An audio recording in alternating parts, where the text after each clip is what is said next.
Stop aux théories ennuyeuses. Si vous cherchez une action qui transforme vraiment la donne, vous êtes au bon endroit. Je vais vous montrer comment faire naître des sentiments forts et profonds chez une fille. Mais attendez, la cerise sur le gâteau, c'est qu'à la fin de cette vidéo, je vous donnerai une astuce inédite, un petit détail qui change tout. Croyez-moi, vous ne voulez pas la rater. Ok, on va commencer par une histoire que je n'aime pas trop raconter, mais je pense qu'elle est importante pour comprendre pourquoi vous êtes là aujourd'hui. Il y a quelques années, j'étais, comment dire, un peu perdu en matière de séduction.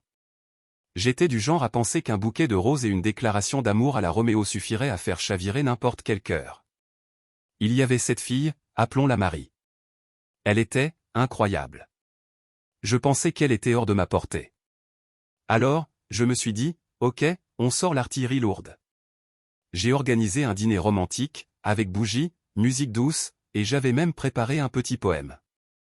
Et là, le désastre. Elle était gentille, bien sûr, mais je voyais bien qu'elle était mal à l'aise.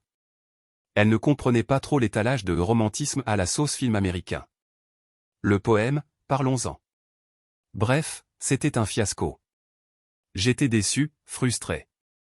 Mais surtout, je me suis dit, il y a quelque chose qui cloche. Ce n'est pas possible que la séduction se résume à des artifices aussi clichés. C'est à partir de là que j'ai commencé à creuser. J'ai compris que la vérité était ailleurs, bien loin des bouquets de roses et des déclarations grandiloquentes. J'ai réalisé que j'étais tombé dans le piège des clichés, des idées préconçues sur ce que les femmes attendaient. Expliquer que le romantisme, quand il n'est pas sincère, peut être contre-productif. Je n'étais pas moi-même. J'essayais de jouer un rôle que je n'étais pas capable d'assumer. Et les femmes sentent ce manque d'authenticité à des kilomètres. Je n'avais pas cherché à comprendre ce qui importait vraiment pour Marie, ce qu'elle aimait, ses passions. J'étais trop occupé à essayer de l'impressionner. Avant de continuer, pensez à cliquer sur la cloche de notification, pour être notifié à chaque fois que nous publions une nouvelle vidéo, merci. Cette expérience, aussi douloureuse fut-elle sur le moment, m'a appris une leçon essentielle. Et cette leçon, c'est ce que je vais partager avec vous aujourd'hui. Vous ne trouverez pas la clé dans les clichés, mais dans une action beaucoup plus simple, mais ô combien puissante. Après mon fiasco avec Marie, j'ai passé des heures à essayer de comprendre ce qui avait cloché.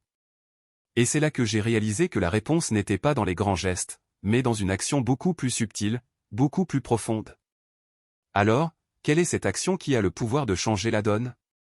C'est quelque chose de simple, que l'on a tous à portée de main, mais que l'on néglige souvent. L'action clé, c'est l'écoute active. On affiche le mot écoute active de manière percutante à l'écran, éventuellement avec un effet visuel qui souligne l'importance du terme. Mais attention, l'écoute active ce n'est pas simplement entendre ce que l'autre dit. C'est être présent à 100%, c'est s'intéresser réellement à ce que l'autre ressent, à ses émotions, à ses pensées. Maintenez le contact visuel, montrez que vous êtes attentif à ce qu'elle dit. Adoptez une posture ouverte, montrez que vous êtes réceptif à ses propos. Posez des questions qui encouragent l'autre à se confier. Évitez les questions qui appellent un simple oui ou non au point. Reformulez ce qu'elle a dit pour vous assurer d'avoir bien compris, et montrez-lui que vous l'écoutez vraiment.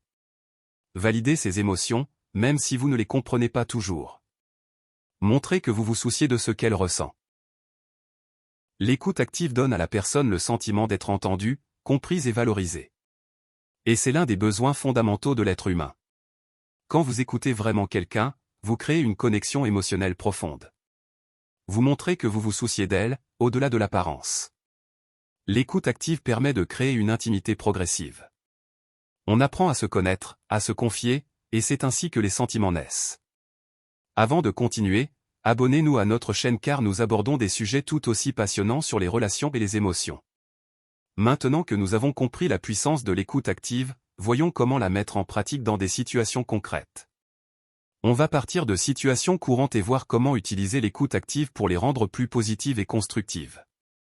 Imaginons que vous sortez avec une fille pour la première fois. Elle vous parle de ses passions pour l'art contemporain, mais vous êtes plutôt focalisé sur votre travail. Comment appliquer l'écoute active? Vous pourriez lui poser des questions plus précises pour montrer votre intérêt. Par exemple, dis-moi, c'est quoi qui te passionne particulièrement dans l'art contemporain? Ou peux-tu m'en dire plus sur cet artiste que tu aimes? En posant des questions ouvertes, vous montrez votre attention et votre intérêt. Imaginez que vous répondiez « Ah ouais, ça doit être intéressant » ou « C'est cool, mais ce n'est pas trop mon truc ». Quel impact sur la conversation? En étant attentif et engagé, vous montrez votre respect et votre intérêt, créant ainsi une connexion plus profonde. Autre exemple, vous passez un moment avec un ami qui a un problème personnel. Comment l'aider à travers l'écoute active? Au lieu de donner des solutions ou des conseils, vous pouvez simplement lui demander « Qu'est-ce qui se passe pour toi ?» En reprenant ses propos, en reformulant et en lui demandant des précisions, vous montrez votre soutien sans jugement, en vous concentrant sur sa perspective. Ce faisant, vous créez un espace de confiance où votre ami peut exprimer ses sentiments et se sentir soutenu. Cela renforce vos liens d'amitié. Alors, vous voyez? L'écoute active, c'est bien plus qu'une simple technique. C'est un moyen de créer des relations authentiques, de montrer de l'intérêt sincère et de faire naître des sentiments forts. Maintenant, comme promis, il est temps de vous révéler cette petite astuce, cette touche finale qui va faire toute la différence. L'astuce, c'est de mémoriser les petits détails. Quand quelqu'un vous parle, essayez de retenir les petits détails, son plat préféré, son livre du moment, son projet de week-end, etc. Ce sont ces petits détails qui montrent que vous êtes réellement attentif. Quand vous vous en souvenez et que vous les mentionnez plus tard, ça prouve que vous vous souciez sincèrement de l'autre. Par exemple, si lors d'une conversation, une fille vous dit qu'elle adore les pâtisseries, lors de votre prochain rendez-vous, vous pourriez lui apporter une petite gourmandise, en disant « Je me suis souvenu que tu aimais les pâtisseries, j'ai pensé que ça te ferait plaisir. » Ce geste tout simple montre que vous l'avez écoutée attentivement et qu'elle est importante pour vous. Se souvenir de ces petits détails montre que la personne a compté lors de la conversation. Elle se sent valorisée et considérée à sa juste valeur. Les gens aiment se sentir compris et uniques. En mémorisant et en mentionnant les détails, vous personnalisez votre interaction. C'est un signe d'affection et d'attention qui touche le cœur. C'est comme une petite preuve d'amour au quotidien. En combinant l'écoute active et la mémorisation des petits détails, vous créez un cocktail puissant qui a le pouvoir de transformer vos relations et d'attirer l'attention de ceux que vous aimez. Maintenant, c'est à votre tour de jouer. Testez cette approche, mettez en pratique l'écoute active et n'oubliez pas de mémoriser les petits détails. N'hésitez pas à partager vos expériences et vos résultats dans les commentaires. Je suis impatient de savoir comment ça fonctionne pour vous. Si cette vidéo vous a plu, n'oubliez pas de vous abonner à la chaîne et d'activer les notifications pour ne pas manquer mes prochaines vidéos et astuces. Rappelez-vous que les relations humaines sont une aventure merveilleuse. En vous montrant attentif et sincère, vous pouvez créer des liens forts et durables. Soyez confiants, restez authentique et continuez d'apprendre. L'amour est à portée de main.